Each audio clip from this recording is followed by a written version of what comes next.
Thank you, Karina, and good morning, everyone. I hope that you find this day of presentations very informative for you. So today, as Karina mentioned, I'll be talking through one of the major projects of the APVMA, which is the lower regulatory approaches to registration. Now, Karina's already touched on a number of elements with this work, so I won't repeat that in any great detail. What I will talk about are some of the initiatives that we've implemented already, and some of you may have come across those already, and then also talk about the future in relation to this project in the next few years. Now, Tim also mentioned the white paper, and this was part of the driver behind this project in reducing regulatory burden and reforming the way in which regulation occurs. So as Karina has already spoken about, the lower regulatory approaches to registration project comprises a number of elements and a number of sub-projects. That is the crop groupings project, the contestable efficacy assessments, the use of international assessments, which Matt spoke about yesterday, and also technical guidance. So my focus on this project has actually been the application profiling and the registration pathways. And the broad aims of this element of the project were to identify ways in which we could better align regulatory burden with regulatory effort.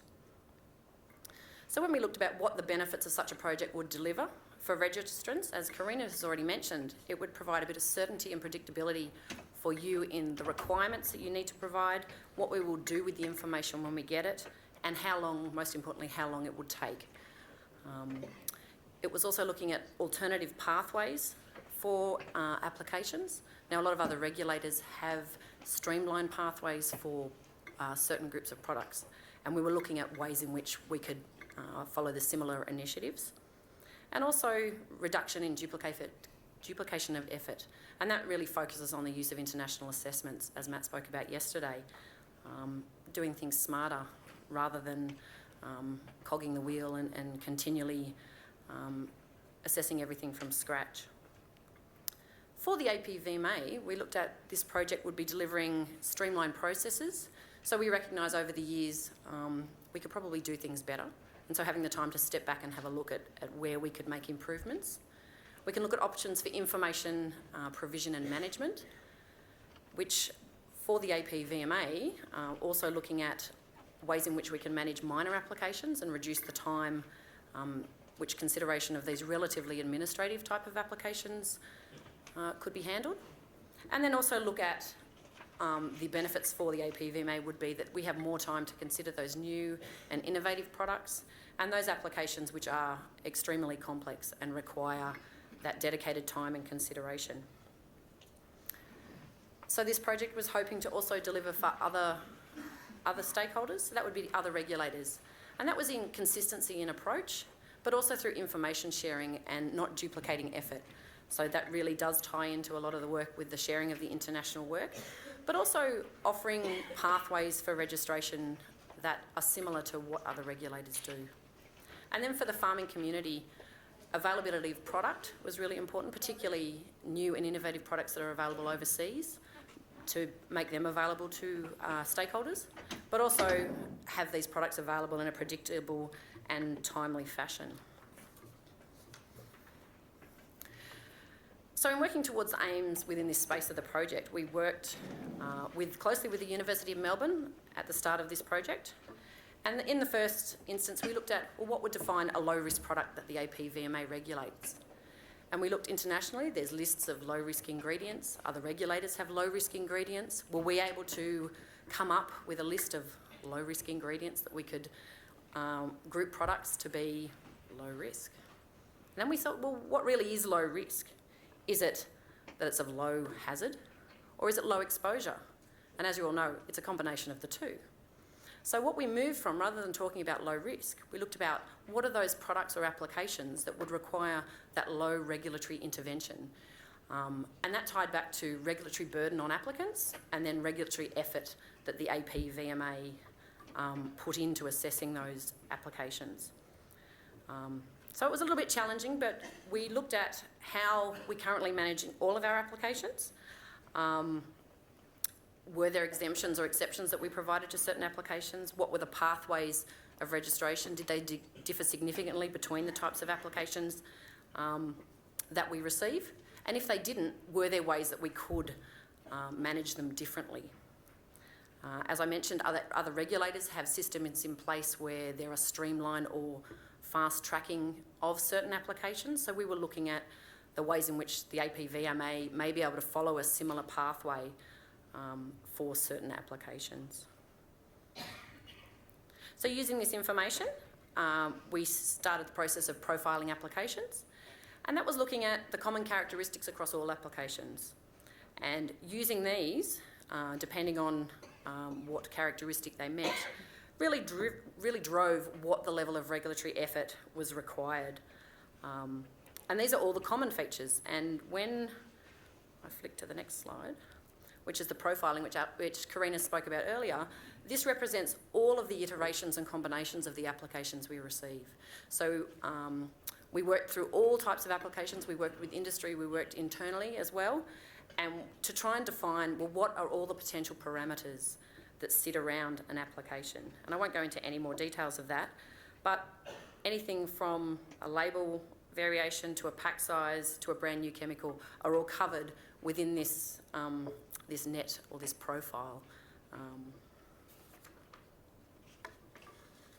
So then when we looked at it, obviously we received quite a diverse range of applications,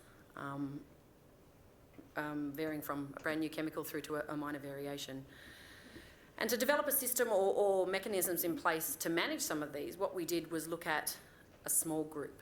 So we looked at the characteristics that came out of that profiling tool, and we looked at the ones which were, as Karina mentioned earlier, sort of the easy pickings, and the ones that probably required lower regulatory intervention.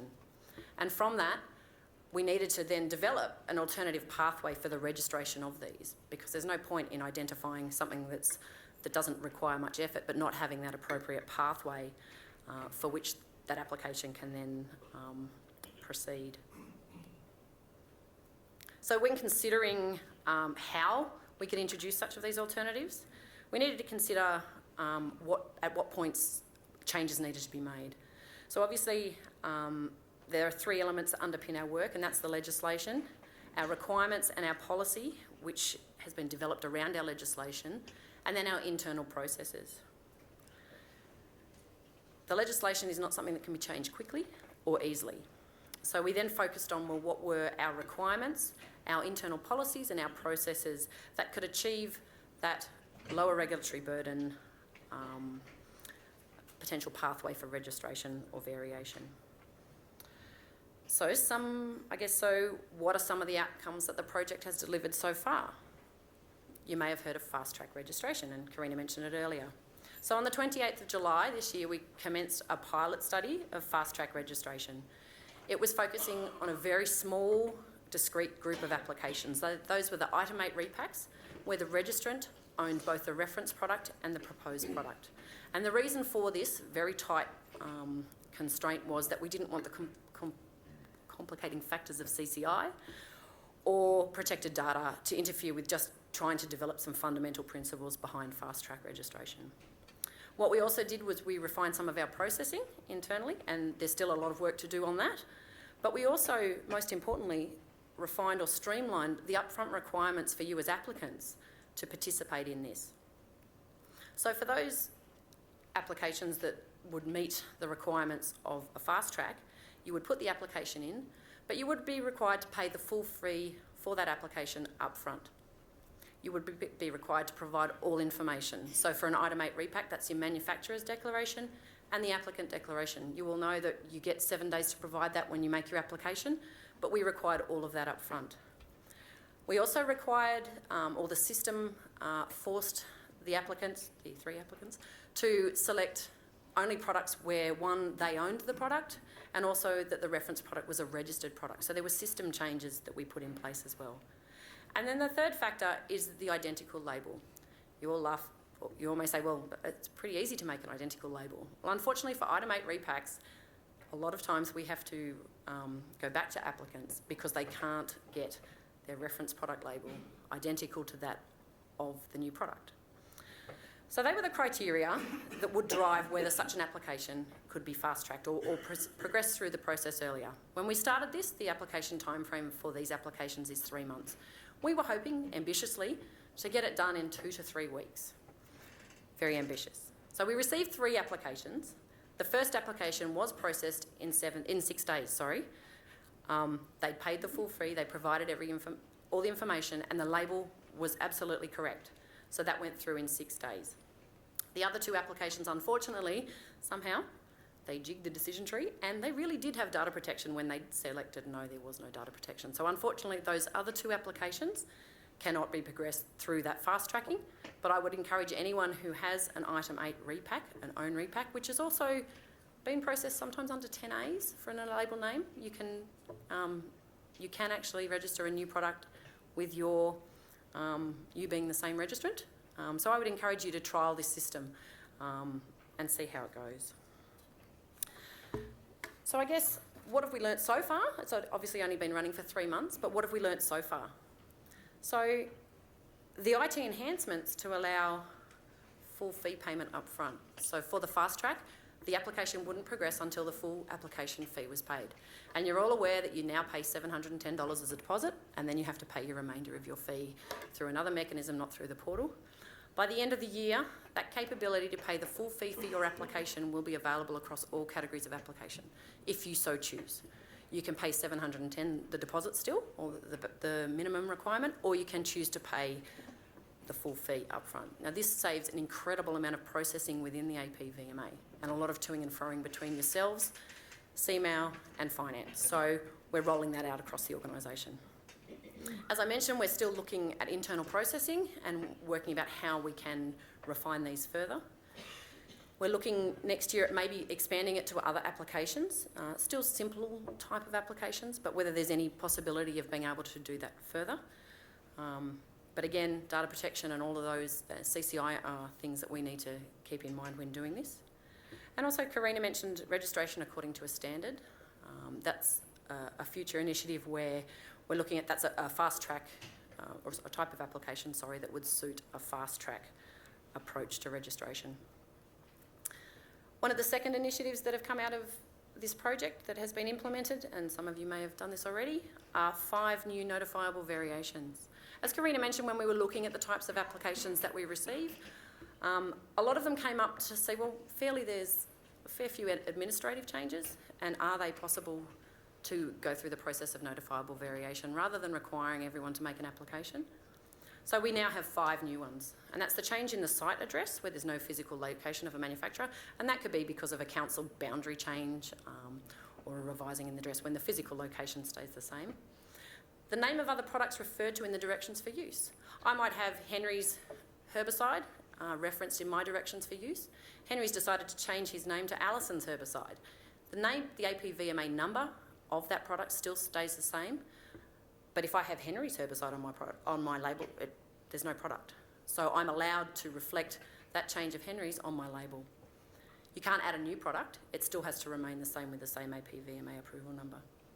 You can add a pack size within a range. If you've got 5 to 50 litres, you can add a 25 litre through the notifiable variation, provided certain conditions are met, and that's label instructions, container packaging, and things like that don't change. The storage and disposal instructions, there are a lot of labels out there that have outdated or incorrect storage and disposal instructions when you look at the labelling code. So the notifiable variation will allow you to really update those to what the requirements in the code are. And that's the same with the first aid and safety directions. Many labels are outdated in regards to the required statements for these products. So the notifiable variations will allow you to update those requirements. We're also considering other options for those, whether there are other changes that are generally administrative in nature that would suit notifiable variations. So I would encourage you to look at those. So when we're looking at future activities in regards to this project, we're talking about modular application, which Karina's mentioned, the development of standards, and also the top 20 applications. So with modulars, the focus up to this point in time have really focused on time frames and fees, and that's driven the categories of application. Whereas when we talk about moving to the modular system or modular applications, the focus will really be on the safety criteria, the health, environment, efficacy, safety, and rather than driven by the fees and time frames, driven by the safety aspects associated with the type of application that you're making. We're looking at development of standards, and you may have heard about the dairy sanitisers, and we were looking at a standard which defines the APVMA's parameters for satisfaction. And you may be familiar with the listed chemical standards for swimming pools or the joint health and dog products listed standard. In a similar sort of vein, we would outline the parameters around a group of products that we are satisfied about, and that's in regards to constituents, labelling, uses, etc. Provided that proposed product meets the requirements of that standard, it would be eligible then to progress through the fast-track registration process. So we have been working with the dairy industry on that one. We've also received a draft on anti-fouling paints, and then looking at whether there are other products that might suit such an approach. What we need to keep in mind is we need to make sure that any standard that's introduced is flexible, that it responds to the industry's needs and can change over time to really reflect the needs of industry. As Karina mentioned before, the top 20 applications, looking at, well, and I suppose it's driven a little bit from the work with Mark Bergman in defining all of the parameters within the applications that we receive, and then refining that to say, well, what are the applications that we get? And looking at the top 20 to say, well, we get quite a proportion of people that want to, for a product that's already registered, they want to change the packaging or they want to change their pack size. And being able to clearly articulate to them for that particular change, what are the requirements, what we need, what their expectations regards to timeframes are, and those sorts of things, much clearer than having to navigate, I guess, the current situation, which is through the decision tree. Most of you all know what you want to apply for anyway. So making that a far simpler process. Now that's something that will take a little bit of time, but that's one of the initiatives and what we're working on into the future. So that was fairly short. Is there any questions?